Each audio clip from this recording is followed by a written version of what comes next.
Hey everyone, and welcome back to Tarik Talk. I'm your host, Tarik Talk. Right now, I'm in Berlin, and today I want to share a moment from one of the most powerful and grounding museum visits I've had while being here. I recently spent time at the Altes Museum, and standing in front of this building alone already feels like stepping into history. Berlin is a city where the past and present constantly exist side by side, and the Altes Museum captures that feeling perfectly. It doesn't shout for attention. It stands with confidence, history, and quiet authority. The first thing that really struck me was the architecture, the long row of columns, the symmetry, the openness of the structure. It feels almost ceremonial. Walking up those steps, you don't feel rushed. You feel invited to slow down, to prepare yourself for what's inside. The building itself sets the tone before you even enter. Once inside, the atmosphere shifts. The noise of the city fades, and suddenly you're surrounded by centuries of human thought, creativity, and expression. The Altes Museum is dedicated largely to classical antiquities,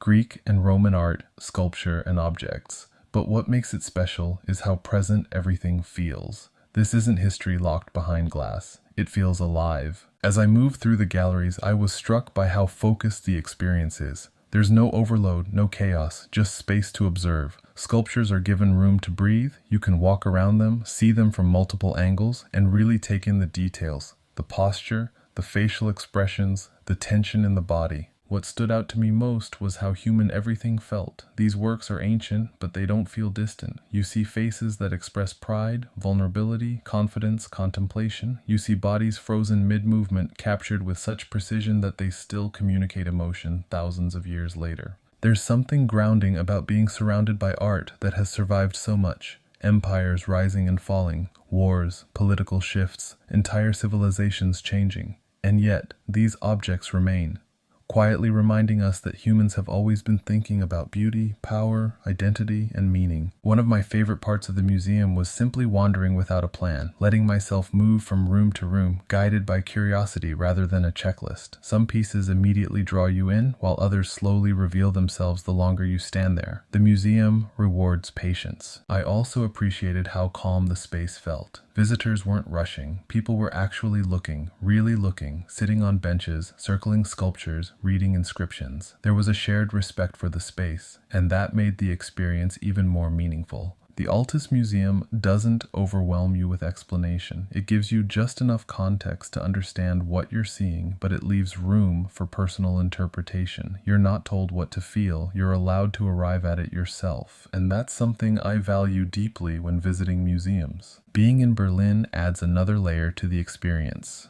This is a city that has faced immense destruction and transformation, and yet here you are, standing among objects that speak to continuity. It reminds you that culture doesn't disappear.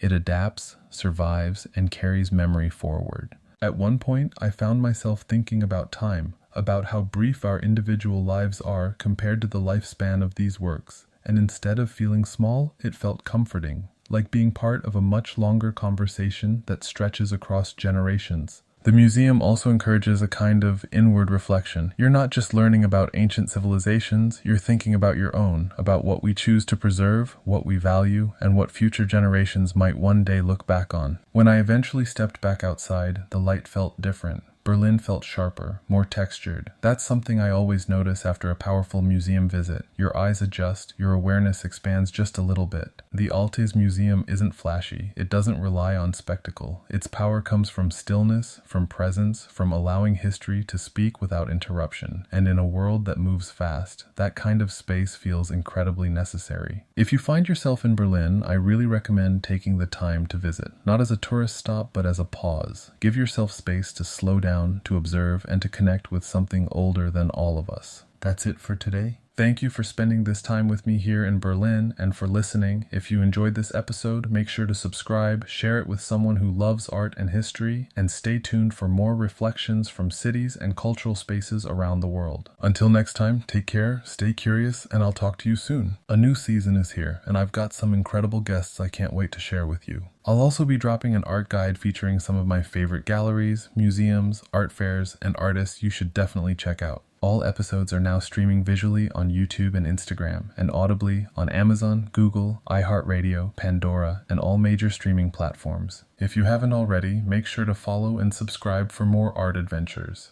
Thank you to everyone who supported the podcast and to everyone listening in over 160 countries worldwide. To my new listeners and my day ones, I love you. Thank you for being part of this journey through art. Have a guest you think I should interview next? Drop their name in the comments. With hundreds of episodes recorded live in over 10 countries, catch up on previous guests while you wait for the new season to drop. Stay tuned. Ciao.